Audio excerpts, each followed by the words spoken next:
नमस्कार, जय जोहार। मैं उर्वशी साहू।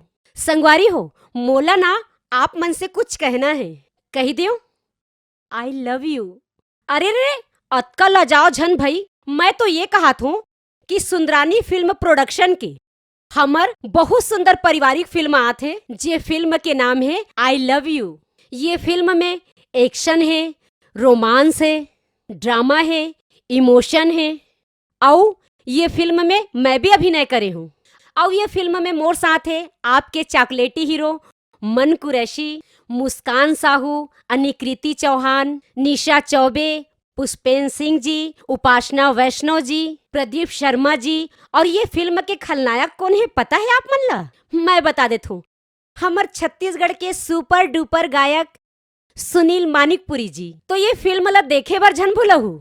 अरे रे, मैं तो एक ठन बात कहे चला भुला गई हूँ। ये फिल्म के निर्देशक है उत्तम तिवारी जी और ये फिल्म के निर्माता है लखी सुंदरानी जी। तो मैं सब्बो जन ला झारा झारा न्योता देत हूँ कि अवैया 3 अगस्त के मोर साथ आपके नजदीकी सिनेमा घर में जरूर देखे बरहू।